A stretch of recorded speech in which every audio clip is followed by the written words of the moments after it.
If you bought a first home in Wellington at the top of the market using the government's 5% deposit scheme, there is a real chance you are now sitting in negative equity. You owe the bank more than your home is worth. You cannot sell without bringing cash to settlement. You cannot refinance freely. And while you carry that debt, the same government is pulling you first-home buyers into the same market with the same 5% deposit, the same restored tax breaks for investors, and the same promise that home ownership is finally within reach. That is the story unfolding in Wellington now. It matches a pattern economists warned about years ago. Wellington has just lived through the sharpest house price correction of any main centre in New Zealand. According to Ryan's regional data, Wellington's peak-to-trough decline from the November 2021 high has been reported at more than 25%. The national figure sits around 15 to 18% in nominal terms, and closer to 25% once you adjust for inflation. Wellington fell harder, faster, and earlier than Auckland.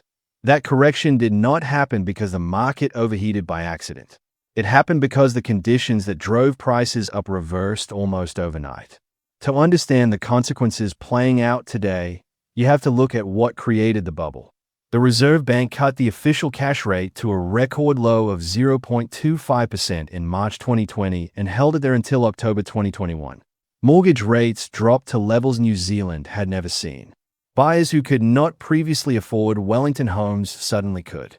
Investors took advantage of cheap credit.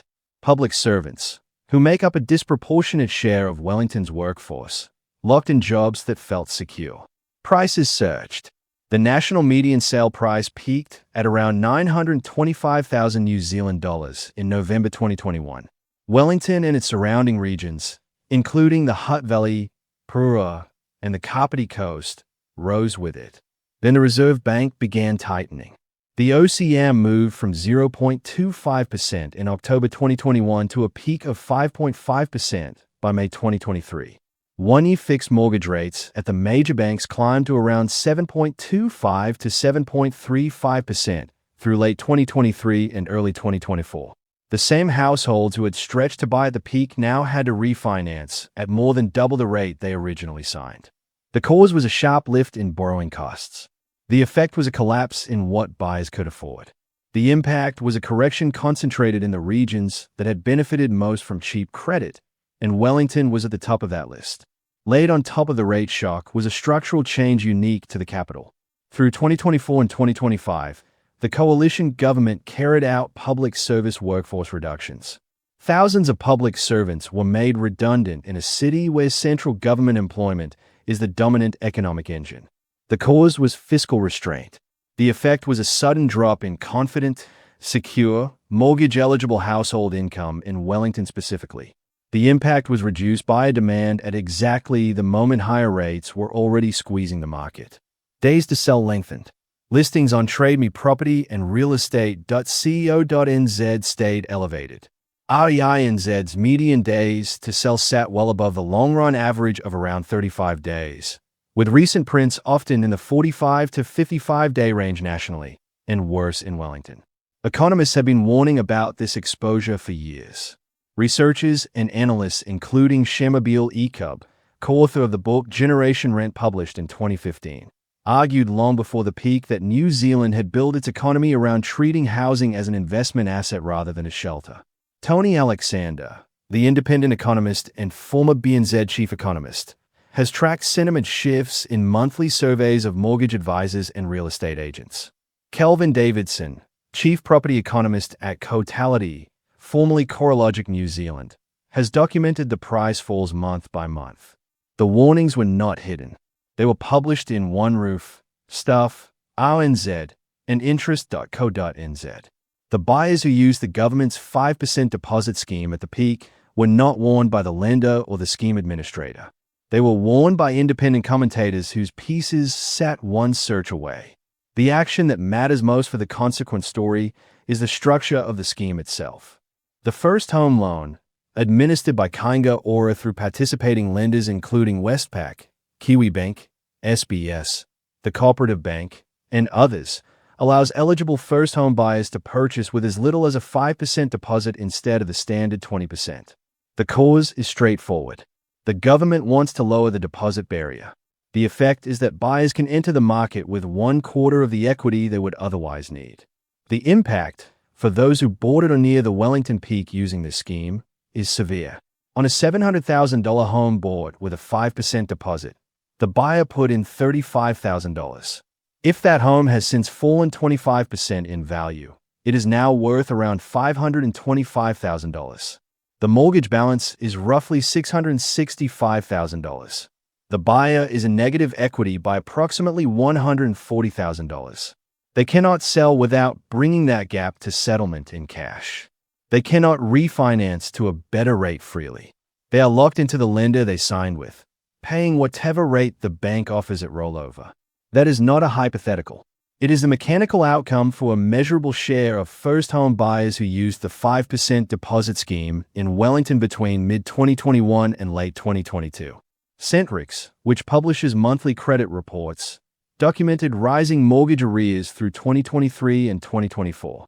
The Reserve Bank's financial stability reports in November 2024 and November 2025 detailed the refinancing wall, the large volume of mortgages originally fixed at sub-3% rates during 2020 and 2021 that had to be rolled at 6 and 7%. The government response did not include preventing this outcome. In May 2024, the coalition scrapped the first home grant entirely. The grant had paid up to $10,000 for existing homes or $20,000 for new builds per eligible buyer. The stated reason for removing it was that the funds were better directed to social housing. The economic argument, made repeatedly over the years by academics, was that the grant inflated prices by the value of the grant itself. The same argument made about Australian schemes was made years earlier in New Zealand by the Productivity Commission and by university economists. The grant was scrapped. The 5% deposit scheme stayed open. The pattern then expanded on the investor side.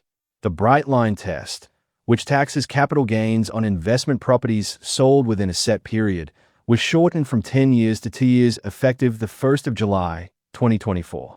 Mortgage interest deductibility for landlords, which Labor had phased out, was fully restored from the 1st of April, 2025.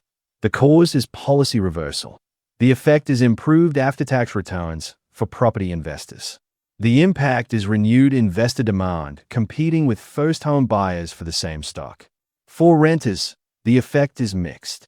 Stats New Zealand rental price data and MBAE bond data show rental growth slowed materially through 2024 and 2025, with Wellington in particular seeing flat or slightly falling rents as oversupply met weaker tenant demand. Landlords gain tax relief. Tenants gain negotiating room. Buyers gain nothing. Supply tells the same story from the other direction. Stats New Zealand recorded a peak of around 51,000 new dwellings consented in the year to May 2022. By 2024, consents had fallen roughly 25 to 30%. The cause was high construction costs and high interest rates. The effect was a sharp pullback in new building. The impact is fewer homes coming through the pipeline over the next 2 to 3 years, which sets up tighter supply just as the demand-side schemes pull new buyers in. Construction itself absorbed direct casualties. Several notable companies were placed into receivership or statutory management through 2022 to 2024, including Duval Group, which entered statutory management in 2024. Tradies lost work. Subcontractors lost payments owed. Buyers of off-the-plan units in stalled developments lost time, certainty, and in some cases deposits. The Reserve Bank introduced one structural tool Australia does not have. From the 1st of July, 2024, debt-to-income restrictions came into force. Owner-occupiers face a 6 times income cap. Investors face a 7 times income cap. Banks can lend above those caps on up to 20% of new lending. The cause is regulatory caution. The effect is a ceiling on how much credit a household can take on relative to its earnings. The impact is that the next time rates fall and buyer demand surges, banks will not be able to inflate the bubble back to its 2021 levels as easily. That is a meaningful structural difference. It does not protect anyone who already bought at the peak. It limits how high the next peak can climb. The OCR cycle has now turned. The Reserve Bank began cutting rates in August 2024 with a 50 basis point reduction and continued through late 2024 and into 2025. By late 2025, one-year fixed mortgage rates at the major banks had fallen back toward the 4.5% to 5% range. The cause is easing inflation and a weakening economy. The effect is improved serviceability for borrowers. The impact for the housing market is the first genuine support for prices since 2021. But for households already in negative equity, lower rates only reduce the bleeding. They do not restore the lost equity. Wellington's affordability picture remains stretched even after the correction. The Demographia International Housing Affordability Survey has consistently classified New Zealand's main centres in the severely unaffordable tier. The home ownership rate nationally has fallen from a peak of around 74% in 1991 to about 65% by 2023, according to Stats New Zealand census data. Among households under 40, the fall has been sharper. Around one-third of New Zealand households now rent, the highest proportion in many decades. Where this leaves the parties most affected can be stated plainly. First-home buyers who use the 5% deposit scheme at the Wellington peak are carrying debt larger than their home's value. They are locked in, paying down a mortgage on an asset that may not recover its purchase price for years. Homeowners more broadly in Wellington have watched a quarter of their nominal equity disappear since 2021. Landlords have gained tax relief but face softer rents and longer vacancy periods.